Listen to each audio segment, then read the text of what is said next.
Hey, the Monday Night Raw started, and Bond was already out.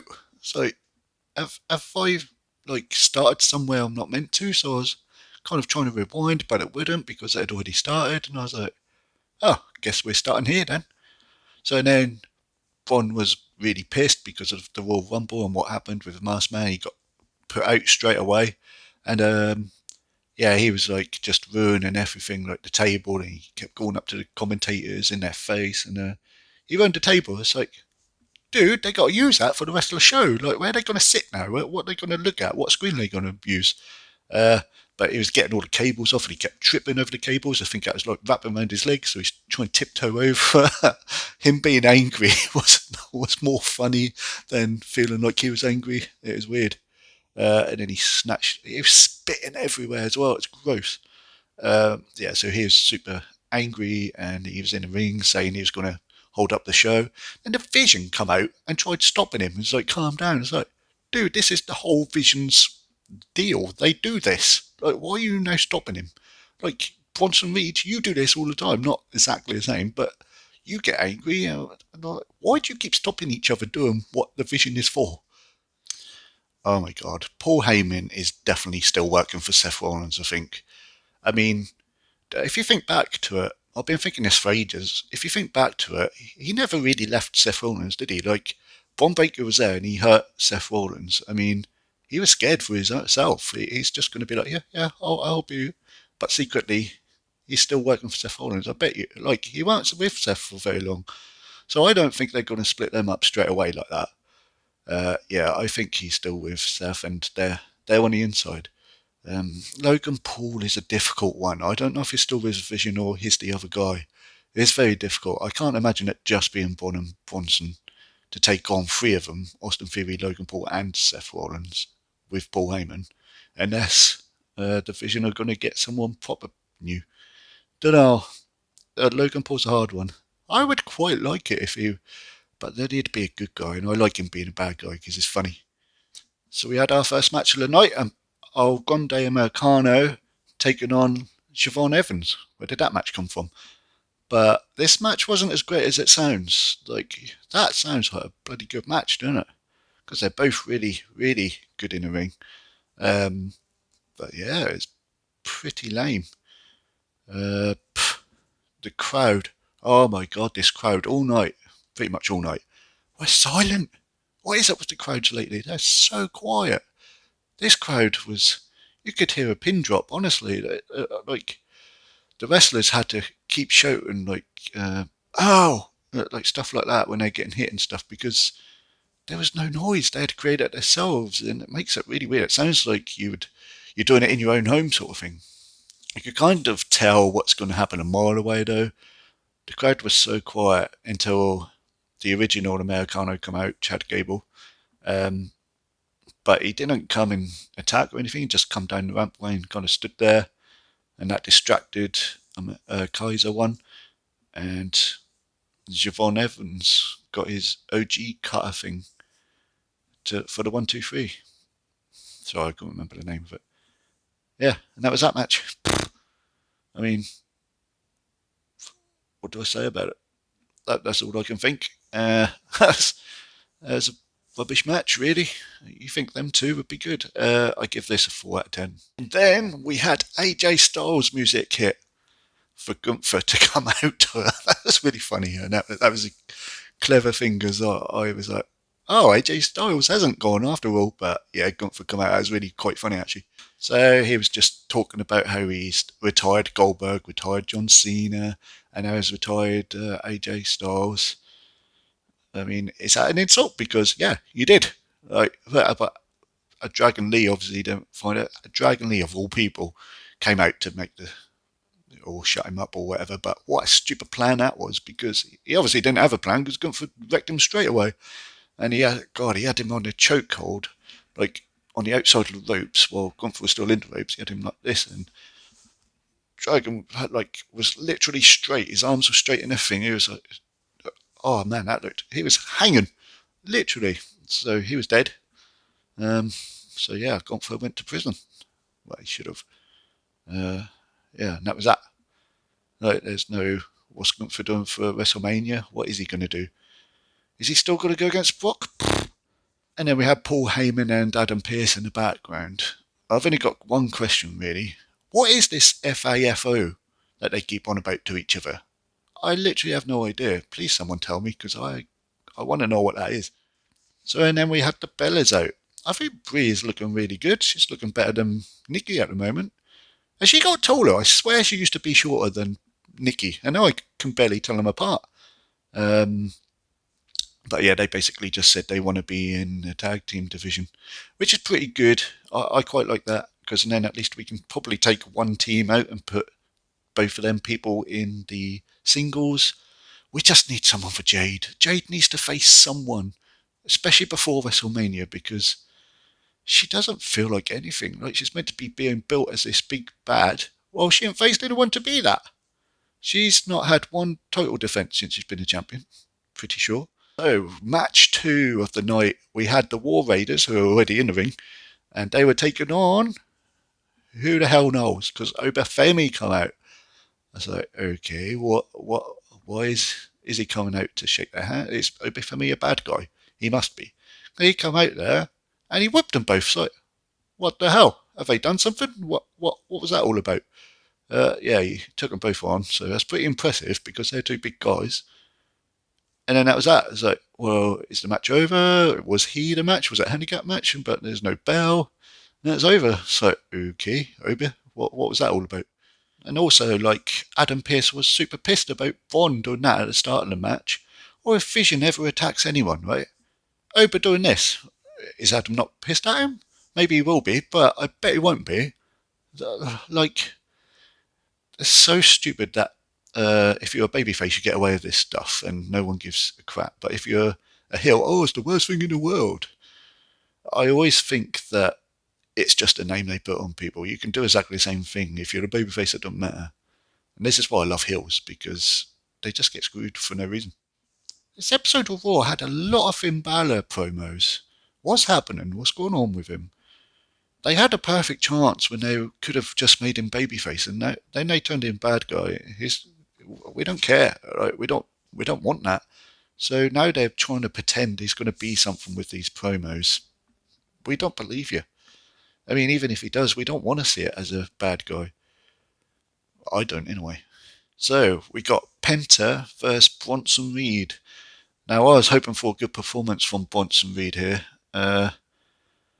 My God, Penta, put your freaking tongue away. I don't want to see it. Again, for this match, the crowd was so quiet. Like, they've been quiet for quite a while now. I don't know what's going on. Is it the arena? But then again, they did look bored as well. Like, they kept looking this way and that way, not even looking at the match. Some of them were just like, watching the match. It made me feel bored. So strange. I never realised how bad a crowd can affect the match. It's crazy. So Logan Paul was out here with Bronson. So was Austin Theory. But the important thing is Logan Paul was out here. And I was thinking, well, if the Masked Man come out now, that puts that rumour to bed that it's not Logan Paul. So all match I was expecting the Masked Man. And he never showed. So that shows that it could still be Logan Paul. But I think they've done that on purpose. I would quite like it to be Logan Paul, to be honest. So for this match, I was voting for Reed, especially after his Royal Rumble performance. I kind of grew to like him quite a bit. And he was dominating for a little bit. And then I actually went, come on, Reed. As soon as I said that, Penta started getting on top. I was like, well, I'll shut up then. So I shut up for the rest of the match. So then Logan Paul and Austin Theory got up on the side and Penta kicked one off and then he jumped over the ref to hit Logan off, but that hurt the ref somehow. So then Reed got a tsunami on Penta, but there's no ref, so he got a visual pin, but blah, blah, blah. And then he was out on the outside and I was like, oh, here comes the Masked Man. The Masked Man's going to come now. Like, it's perfect timing. And then freaking LA Knight, it makes sense, hit him with a chair. I was like, well, that's not who we want, but it does make sense because they took him out. So it's LA Knight that took him out, which just also still makes us think it could be Logan Paul. So Reed was out for the count. 1, 2, 3, 4, 6, 8, 9, 10. You always know when they're going to be counted out because the ref don't go 1, 2. It's like 1, 2, 3. Like, it's always faster when you know they're going to be counted out. It's so stupid and obvious. And that's all I got for that match. Penta won from the count out. Give Reed something. He's doing well, for God's sake. I gave this a 5 out of 10. Then we got quite a big surprise. A surprise I don't really want, but we got it in a way. Dominic Mysterio come back. Now, I don't mind Dom being back, but to this crowd who was so quiet, you could see it in Dom's face as well. He's like, what the hell is this reception? He come back, and I was like, oh, what's he going to do? And he introduced Liv, and then that's when I realised, I don't want this. I want Liv to have this glory on her own for the moment. Maybe in a bit, but right now, like, Liv's just won the Royal Rumble. I kind of want to see her do this alone to be like, yeah, I did it. But it's all about Dom and Liv. It always is. So he introduced Liv. She come out. She was happy. She said a few good words. And then she called out Raquel Rodriguez. I was like, ooh, here we go. What's going to happen? Nothing. Like, literally nothing. She did question her. Like, Raquel questioned Liv, like, why did you eliminate me?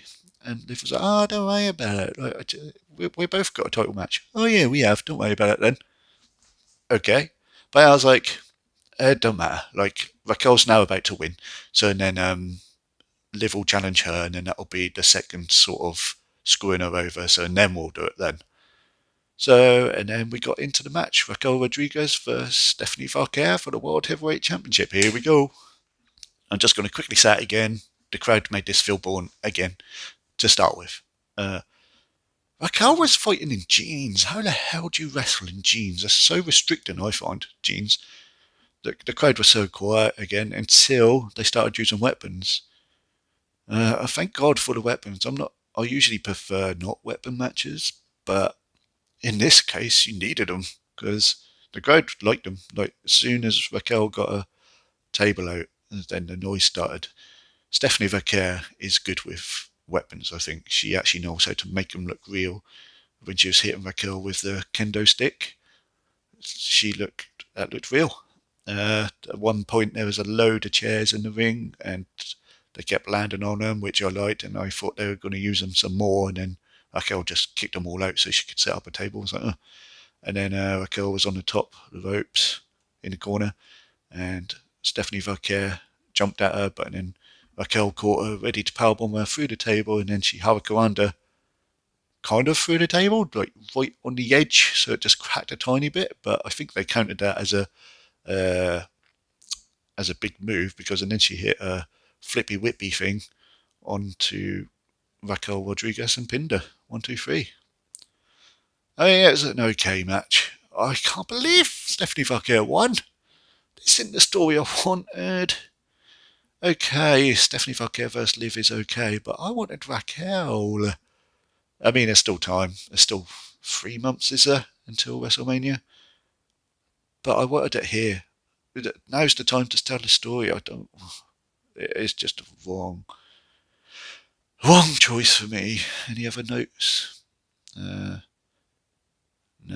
that's pretty much it. Oh, she did put her in. Stephanie did put Raquel in the trash can, put her in the corner, and then she kind of played the drums a little bit on the top. That's quite funny. Then she did the double knees into it, so that was a good spot. Yeah, I'm so disappointed. Oh, I'm so disappointed. I wanted Raquel to win this. I want to see the explosion, especially after nothing happened with her calling her out. Is that going to be the whole story now? She just forgive her just like that, and that's it. They're back to sisters, and oh no, what a waste of a good story. Maybe that's not it, but I'm feeling left disappointed right now. What's the score? The score is 6 out of 10. Oh, I must have quite liked it then. That's the best of the night so far. Yeah. Then I thought, oh, the night's over. And then Roman Reigns come out. I was like, what? I thought the show was over. Cool. What are we going to do now? So Roman come out and he was like, do you want me to go after Drew? And I was like, yeah. But he didn't listen to me. He asked me, but he didn't listen to me because he was like, okay, you don't want me to go after Drew. Do you want me to go after Punk? Then I'll go after Punk. So hello, it's not what I said. Why do you bloody ask me? And then CM Punk come out, and they had a really good promo. Like, usually when promos like this are happening, I'm like, you should definitely say this. You should definitely say this. And then they say something so much more rubbish than I do. I'm being vain, but it's true. I always want to do a video on what they should have said. Maybe I should really start doing that. But this time, Punk and Roman kept saying exactly what I was like they should say, and that made me feel really good because that was a bloody good promo to each other. Oh, Roman Reigns' face was just like this. So Punk all the time. He was, he was pissed. He's good at selling that now. I love this version of Roman Reigns. Um, I wish they gave each other a little bit more respect because they were getting to that stage of where they respected each other at least. Who's meant to be the bad guy here? Obviously, Roman Reigns. It's a very weird character in this. It's kind of half and half, which I don't mind actually. I quite like the half and half characters, a bit like Illinois in a way. So yeah, I'm quite excited. He's basically picked CM Punk now. The only thing, which I like, because that's going to be good. Like, I think CM Punk might even beat him because he's done it to Dean Ambrose and he's done it to Seth Rollins now, where he does the go to sleep, bounce off the ropes, and does it again to beat him. Maybe he'll do that and Roman will kick out. But I think that them two are the only people he's done it to. I think, and I was always waiting for Roman Reigns to be next for that. Um, but if I was to guess, surely Roman Reigns is going to win. Surely. Mm. But anyway, the only problem I have with this is what do we do for the Elimination Chamber now? All them people were set up to face Roman Reigns. And I really thought him winning was because we were going to be questioning who's he going to face. One of those, which is a lot of people you could expect him to, or CM Punk. And I thought we were going to make it last until then. Like, usually, I'm like, I don't want to prolong this. I want to know who's facing who. But here, the only reason I wanted Roman Reigns is so we could choose, we could have this. Oh, who's he going to face? Because there's so many people he could. And I kept saying that in my reviews for Royal Rumble. Who's he going to face? This is good. But he's already chose. So the one time I didn't want someone to choose straight away. I think it's obvious who Liv's chosen as well, but she hasn't yet. So maybe it's going to be Liv Morgan versus Jade Cargill. Anyway, thank you for watching. Please subscribe and all that good stuff. I never usually say that, but I'm not getting anywhere, so it would really mean a lot. Thank you, and I'll see you in the next one.